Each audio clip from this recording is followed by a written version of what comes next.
Hello friends, have a great pleasure to welcome you to Navi education.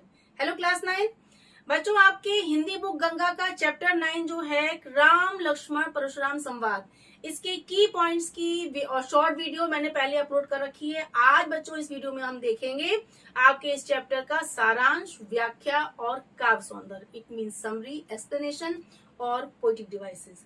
So let's start.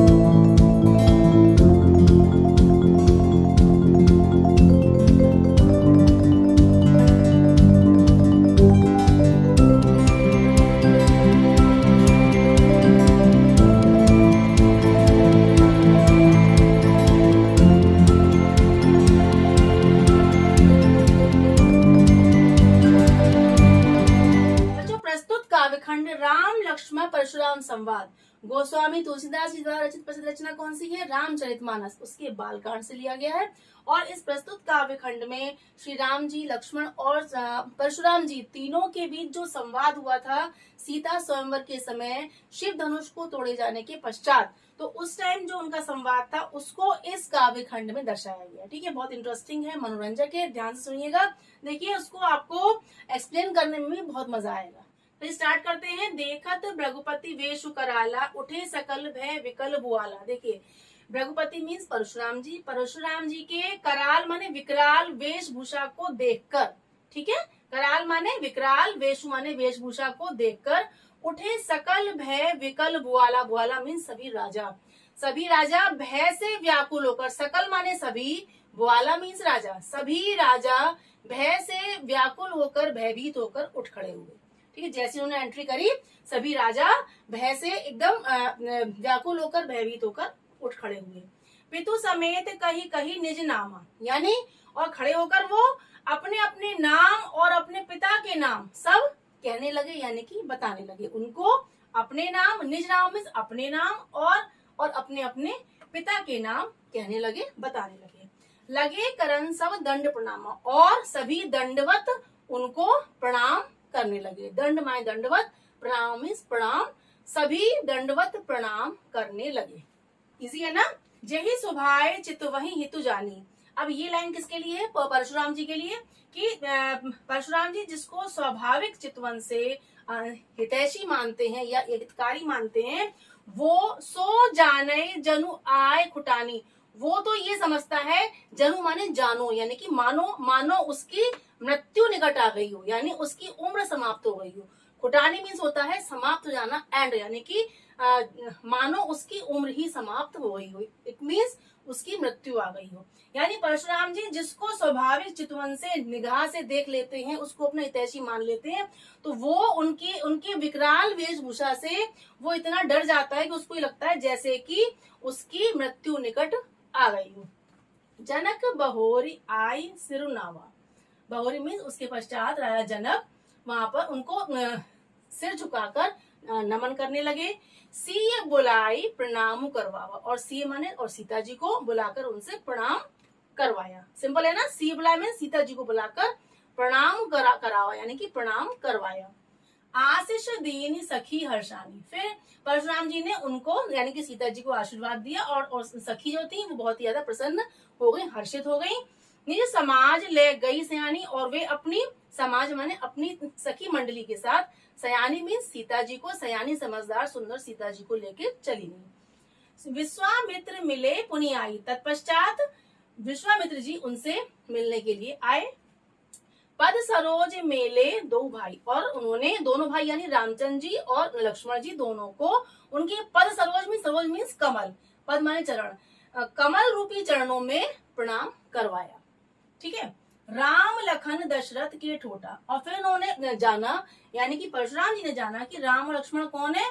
Dasharath के ठोटा माने पुत्र हैं, बेटे हैं। दीनी असीस देखी भल जोटा।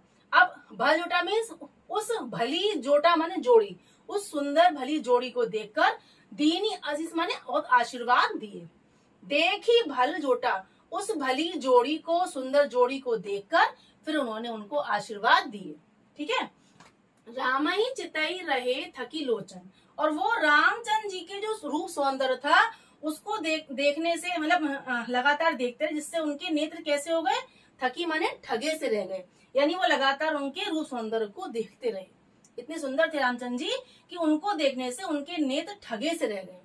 ठीक है, और रूप अपार मार मद मोचन, यानी कि उन जो क्योंकि रामचंद्र जी का रूप सौंदर्य है वो कैसा है, मार माने कामदेव जी के रूप मद यानी रूप सौंदर्य को भी मोचन माने परास्त करने वाला है। श्री राम जी का रूप इतना अपार रूप जो है सौंदर्य है वो मार माने कामदेव, मद माने रूप सौंदर्य, यानी कामदेव जी के रूप सौंदर्य को भी मोचन माने हराने वाला है, परास्त करने वाला है। इट मीन्स रामचंद्र जी का सौंदर्य कामदेव जी से भी ज्यादा सुंदर था। बहुरी विलो की विदेह सन कहु का अति भीर। इट मीन्स क्या हुआ, बहुरी माने तत्पश्चात, उसके बाद विलो की विदेह सन, विदेह माने जनक की, सन माने ओर, राजा जनक की ओर देखते हुए कहू माने कहा, कहा अति भीड़, ये इतनी भीड़ क्यों है, भीड़ माने भीड़, कहा माने क्यों, अति भीड़ इतनी ज्यादा भीड़ सभा में क्यों है। पूछत जानी अजान जिमी व्यापिठ कोप शरीर, यानी अजान माने अनजान या अज्ञान, जिमी माने समान, अनजान के समान अज्ञान के समान। इट मीन्स जानी माने जान, सब कुछ जानते हुए, सब कुछ जानते हुए भी अनजान के समान वो पूछ रहे थे। और उस टाइम क्या था, उनके शरीर में बहुत ज्यादा गुस्सा या क्रोध व्याप्त हो रहा था। कोपु माने क्रोध, व्यापिठ माने व्याप्त हो रहा था, शरीर माने शरीर, उनके शरीर में उस टाइम जब उन्होंने पूछा उन्होंने जनक से, तो उस टाइम उनके शरीर में बहुत ज्यादा क्रोध व्याप्त हो रहा था। अब बच्चों इस आपके इस काव्य खंड के जो आपका फर्स्ट जो पार्ट है इसके हम देखते हैं इसका काव्य सौंदर्य। ठीक है, देखिए सबसे पहला क्या है, रामचरितमानस के बालकांड का अंश, तो आप जानते हैं बहुत सुंदर रोचक वर्णन है रामचरितमानस के बालकांड का ये अंश है। दूसरा राम लक्ष्मण परशुराम संवाद का रोचक प्रसंग, यानी तीनों का बहुत ही रोचक, बहुत ही इंटरेस्टिंग मनोरंजक प्रसंग है। थर्ड क्या है, ये इसकी लैंग्वेज कौन सी, अवधी, अवधी भाषा का इसमें सुंदर प्रयोग किया गया है। आई कुटानी ये मुहावरा है, देखिए इसमें आपको दिया आई कुटानी यानी कि मृत्यु निकट आ गई है। ठीक है, तो ये आपका ये क्या है, ये आपका एक तरीके से मुहावरा, इडियम यानी मुहावरे का यूज हुआ है इसमें। फिर अनुप्रास अलंकार, अब देखिए इसमें जहां जहां एक सेम लाइन में लेटर रिपीट हुआ है वहां क्या होता है, अनुप्रास अलंकार। जैसे देखिए आपका जहां जहां आपका हुआ है, देखिए कहीं कहीं में क, ठीक है, क का रिपीट यानी यहाँ पर क्या, अनुप्रास अलंकार। आप देखिए जाने जनु, ज रिपीट हुआ है, यहाँ भी क्या है, अनुप्रास अलंकार। नेक्स्ट हम देखते हैं, देखिए ब व, ठीक है, ये आपका अनुप्रास हो गया। देन आपका क, ठीक है, ये आपका अनुप्रास हो गया। ठीक है, नेक्स्ट आप देखिए पूछत जानी अजान जिमी, ज एक ही लाइन में ज रिपीट हुआ है। ठीक, मार मद मोचन, म, ऐसे आपको इस काव्य खंड में जहां जहां सेम लाइन में लेटर रिपीट होगा, वर्ण रिपीट होगा, तो वहां क्या होगा, अनुप्रास अलंकार। नेक्स्ट आया रूपक अलंकार। अब ये कहां पर है, देखिए पद सरोज में क्या है, रूपक अलंकार। क्यों, क्योंकि इसमें सरोज माने कमल, पद माने चरण, कमल रूपी चरण कंपेयर किया गया है, लेकिन कंपैरिजन वर्ड्स का सासम समान इन वर्ड का यूज नहीं किया है, कमल रूपी चरण कह दिया है। ठीक है, कमल के समान ने कहा है, कमल रूपी चरण। ठीक है, तो यहाँ पर ये क्या है, यानी जो आपके ये चरण है उनको कमल मान लिया गया है, तो ये क्या हुआ आपके रूपक अलंकार। ठीक है, नेक्स्ट है उत्प्रेक्षा अलंकार। अब देखिए ये आपकी इस लाइन में जनु, जनु जानो मनु मानो, यानी कि मानो ऐसा हो जाए, जानो ऐसा बोलते हैं हम लोग, यानी हम कोई कल्पना जब करते हैं तो उसमें जब हम इन वर्ड्स का यूज करते हैं, जनु जानो मनु मानो, ठीक है, तो हमारा वहां पर क्या होता है, उत्प्रेक्षा अलंकार। ये आपका क्या था पूरा, ये काव्य सौंदर्य यानी पोइटिक डिवाइसेस। नेक्स्ट देखिए समाचार कहीं जनक सुनाए, जही कारण महीप सब आए। अब जब परशुराम जी ने राजा जनक से पूछा कि ये सब सभा में भीड़ क्यों है, क्यों आए हैं, तब राजा जनक जी ने सारा समाचार, सारा वृत्तांत परशुराम जी को कह सुनाया कि जही कारण, वो कहते हैं कि इसी वजह से सभी राजा, महीप माने राजा, इस सभा में आए हैं। सुनत वचन फिर अनत निहारे, यह सुनकर मैंने इस तरह के राजा जनक जी के वचन को सुनकर परशुराम जी ने अनत माने फिर दूसरी तरफ देखने लगे वो। ठीक है, सुनकर वचन फिर, यानी कि उनके वचनों को सुनकर फिर वो अनत माने दूसरी तरफ, अन्यत्र निहारे माने देखने लगे।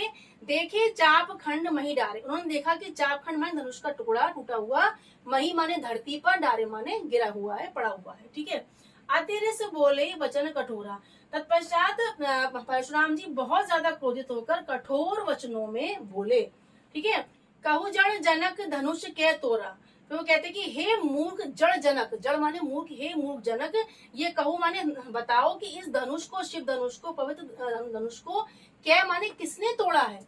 ठीक है, बेगी दिखाओ मूड न तो आज। वो कहते हे मूर्ख जनक, मूर्ख वो यूज करते हैं जनक जी के लिए। वो कहते हैं हे मूर्ख जनक, दिखाओ, बेगी माने बहुत शीघ्र, मुझे उस व्यक्ति के दर्शन कराओ, दिखाओ जिसने की इस धनुष को तोड़ा है, अन्यथा क्या कर देंगे वो, उल्टाऊ मही जह लही तब राजू। वो कहते हैं वरना में मही माने इस धरती को, जहां तक तुम्हारा राज है, जही लही तब जहां तक तुम्हारा राजकाज है वहां तक मैं उस धरती को उलट के रख दूंगा। वो कहते हैं शीघ्रता से, वेगी माने शीघ्रता से, हे मूढ़ जनक शीघ्रता से उस व्यक्ति के दर्शन कराओ, दिखाओ मुझे, अन्यथा मैं जहां तक तुम्हारा राज है मैं उसको उलट पलट करके रख दूंगा।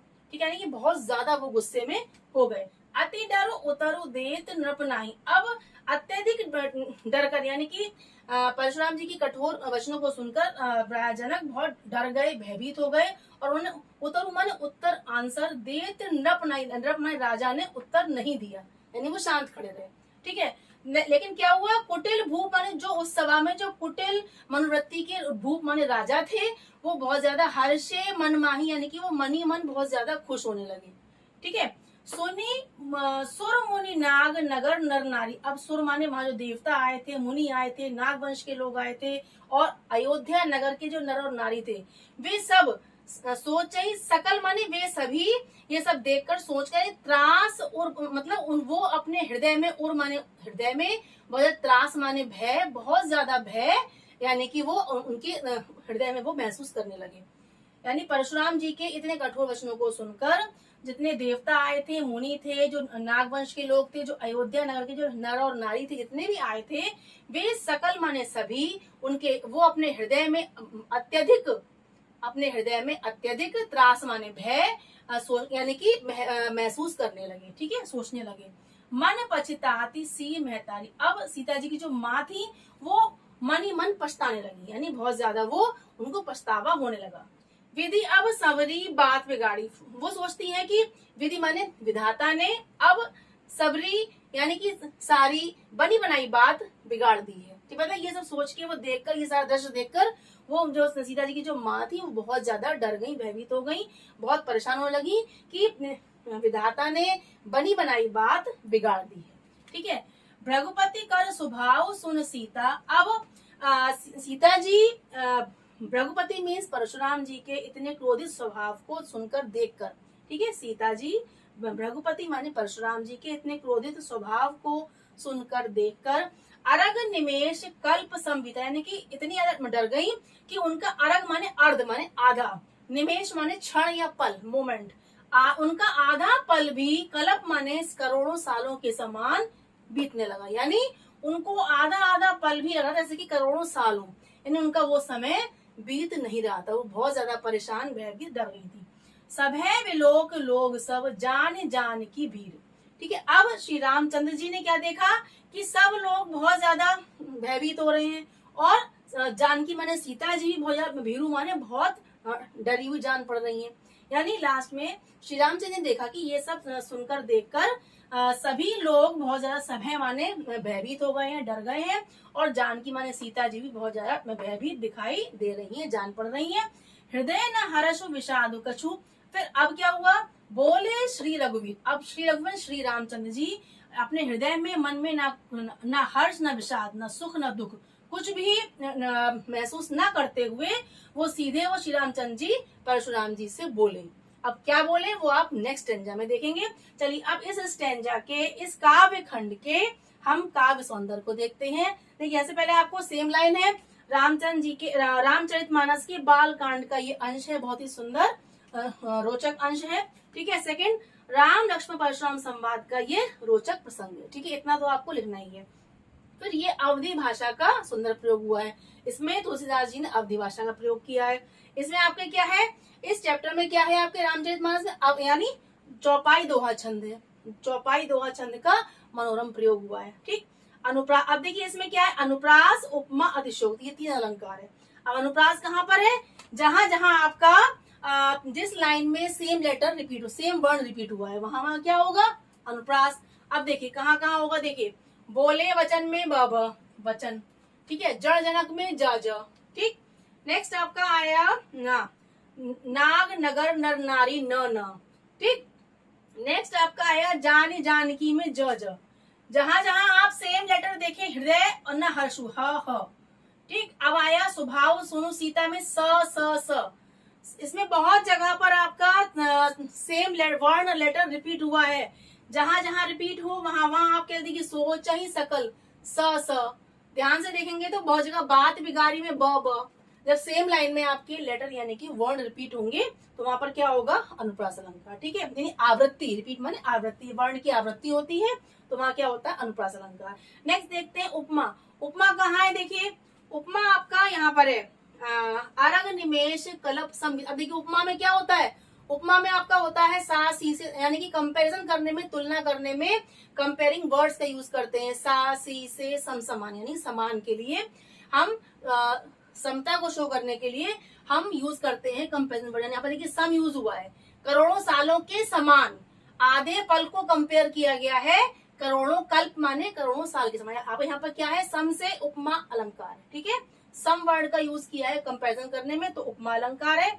और इस पूरी लाइन में एक क्या हो गया है? एक मतलब छोटी सी बात को बहुत ही बढ़ चढ़कर कहा गया है। देखिए आपका आधा क्षण करोड़ों साल के समान, सुनने में क्या लग रहा है? बहुत ज्यादा बढ़ चढ़कर बोल दिया है, तो इसमें क्या होगा? अतिशोक्ति, यानी अनुप्रास हो गया, उपमा हो गया, अतिशोक्ति हो गया। ये आपके इस काव्य खंड के क्या है?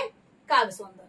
लास्ट स्टैंजा में श्री राम जी कहते हैं हे नाथ, यानी कि श्री राम जी परशुराम जी से कहते हैं हे नाथ, शंभु धनु भंजन, यानी कि शंभु माने शंकर जी के, धनु माने धनुष को, भंजन यहाँ में तोड़ने वाला, शंकर जी के धनुष को तोड़ने वाला, होई केहू एक दास तुम्हारा, वो तुम्हारा ही कोई एक दास होगा।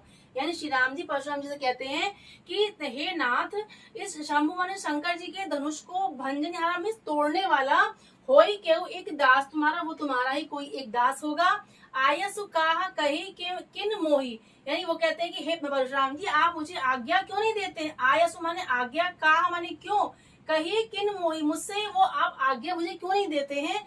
सुनी रिसाई बोले मुनि कोई। अब ये सब सुनकर ये सब वचन सुनकर रिसाई माने गुस्सा होकर, बोले मुनि माने मुनि परशुराम जी कुछ वचन बोले। सेवक सो जो करे सेवकाई। अब परशुराम जी कहते हैं सेवक वही है जो सेवकाई करे, यानी कि सेवा करे, सेवा काम करे, वही सेवक है। अरि करे नहीं करी करे, लेकिन वो ऐसा व्यक्ति कभी भी शत्रु के करने के समान, शत्रु के कार्यों के समान कोई भी लड़ाई नहीं करता है। मतलब शत्रु के समान कार्य करके कोई लड़ाई नहीं करता, यानी कि सेवक वही है जो सेवकाई करता है, सेवा करता है, वो शत्रु के समान कार्य करके लड़ाई नहीं करता है। यानी परशुराम जी ये कहते हैं, ठीक है। सुनो राम जेहि शिव, वो कहते हैं कि हे राम सुनो। अब वो राम जी से कहते हैं कि हे राम सुनो, जेहि शिव धनु तोड़ा, शिव जी के धनु को जिसने भी तोड़ा है, जिसने भी शिव जी के धनुष को तोड़ा है, वह सहस्त्र बाहु के समान, सहस्त्र बाहु सम सो रिप मोरा, वो सहस्त्र बाहु के समान मेरा, रिपु माने राक्षस, वो शत्रु है, मोरा माने मेरा, वो मेरा घोर शत्रु है। जिसने यह कार्य किया है वो मेरा घोर शत्रु है। सो बिलगाओ बिहाई समाज, समाज माने इस सभा से उसको तुरंत निकाल दो। वो कहते हैं उस व्यक्ति को इस समाज, इस सभा से बिलगाओ माने तुरंत ही अलग कर दो, अन्यथा क्या होगा? नता मारे जाए सब, अन्यथा सारे राजा मेरे हाथ से मारे जाएंगे, ठीक है। सुनी मुनि वचन लखन मुस्काने। अब ये सारे वचन सुनकर लक्ष्मण जी खड़े होकर एकदम मुस्कुराने लगे। बोले पर सुधरहि अपमाने, और वो परशुराम जी से अपमानजनक शब्द बोलने लगे, यानी कि उनका अपमान करते हुए कुछ वो बोले। बहुत अनुई तोरी लड़काई कबहू न असिरिस कीनी गोसाई। अब गोसाई वर्ड स्टार्टिंग में ले आइए, यानी हे गोसाई जी, लड़काई मीन्स बचपन में मैंने बहुत सारे धनुष तोड़े हैं, लेकिन कभी भी किसी ने इस तरीके से क्रोध, रिस माने कभी भी ऐसा क्रोध नहीं किया, किसी ने क्रोधित नहीं हुआ कोई भी। यही धनु पर ममता के ही हेतु, आपकी इस धनुष पर इतनी ममता, इतना प्यार क्यों है, इतना लगाव आपको किस कारण से, हेतु माने किस कारण से है। सुनी रिसाय के हैं भ्रकुल केतु, ठीक है। अब ये सुनकर अत्यधिक रिसाए माने क्रोधित होकर परशुराम जी फिर बोले। ब्रह्मकुल केतु माने परशुराम जी कह माने बोले। सुन रिसाए सुनकर क्रोधित होकर परशुराम जी बोले। रे नृप बालक काल बस बोलत तो ही न संभार। अब वो एकदम गुस्सा हो जाते हैं बहुत ज्यादा, तो क्या कहते हैं, वो लक्ष्मण से बोलते हैं, हे नृप बालक यानी राजपुत्र, नृप माने राज, राजा, बालक माने पुत्र। हे राजपुत्र लक्ष्मण, तुम काल के वश में होकर, तुम मृत्यु के वश में होकर, काल के वश में होकर तुम संभाल कर नहीं बोल रहे हो। संभाल में संभाल कर तुम अपने वचन नहीं बोल रहे हो। धनु सम त्रिपुरारी धनु विदित सकल, वो बोले विदित सकल संसार, यानी कि जिसको सारा सकल संसार जानता है, जिस धनुष को, शिव के धनुष को सकल संसार, संपूर्ण संसार जानता है, उस तुम पवित्र शिव जी के, त्रिपुरारी जी के धनुष की तुलना तुम तुच्छ धनुष से कर रहे हो। इस तरीके से श्री राम जी, लक्ष्मण जी और परशुराम जी के बीच उस सभा में संवाद हुआ था। अब चलिए इस बार लास्ट वाले स्टेंजा के हम काव्य सौंदर्य को देखते हैं। सेम लाइनें आएंगी। पहले रामचरितमानस के बालकांड का ये बहुत ही सुंदर अंश है, और सेकंड क्या है, राम लक्ष्मण परशुराम संवाद का रोचक मनोरंजक प्रसंग है। अवधि भाषा का सुंदर प्रयोग हुआ है। चौपाई दोहा छंद, ये तो आपको सब में तीनों में लिखना है, ठीक, काव्य सौंदर्य में। अब अनुप्रास अलंकार, इसमें जहां जहां वर्ण रिपीट हुआ, आवृत्ति हुई हो जिस वर्ण की, सेम लाइन में वहां वहां क्या होगा, अनुप्रास। अब जैसे देखिए आपका इसमें क्या है, काह कही में क हो गया, किन 3 बार हुआ है, ठीक है। फिर आपका आया करनी करी का, ये देखो क रिपीट हुआ है। फिर आपका आया स, ठीक। देन आपका आया बिलगाऊ बिहाई, बी आ गया, ब, हाँ, सकल संसार में स आ गया, बस बोलत में ब आ गया। अब आप देखिए, आपको जहां जहां आपको लेटर रिपीट लगे, वर्ण की आवृत्ति लगे, वहां वहां आप अनुप्रास अलंकार को अंडरलाइन कर देंगे, यानी कि उसको आप लिख देंगे कि इस वर्ण की आवृत्ति इस पंक्ति में हुई। इस तरीके से आप लिख देंगे, तो वहां क्या होगा, अनुप्रास अलंकार। आपका ये चैप्टर राम लक्ष्मण परशुराम संवाद कंप्लीट हो गया। देखिए इसकी समरी, इसके एक्सप्लेनेशन से ही आपको समरी क्लियर हो गई कि पूरे चैप्टर में, काव्य खंड में क्या है, राम जी, लक्ष्मण जी और परशुराम जी के बीच संवाद है। कैसे वो परशुराम जी क्रोधित होते हैं, गुस्सा करते हैं, और कैसे रामचंद्र जी उनको मनाते हैं, उनसे आग्रह करते हैं, और लक्ष्मण जी उनके साथ थोड़ी सी चुटकीले शब्दों में, यानी कि बड़े ही तीखे व्यंग के साथ उनसे वार्तालाप करते हैं। बड़ा ही मनोरंजक है, इंटरेस्टिंग है। इसलिए इस चैप्टर को इस वीडियो से, इसके एक्सप्लेनेशन से क्लियर करके, इसकी समरी, इसके एक्सप्लेनेशन और काव्य सौंदर्य को आप पूरा प्रिपेयर कर लें। So please keep watching, please keep sharing. Bye bye, have a nice day.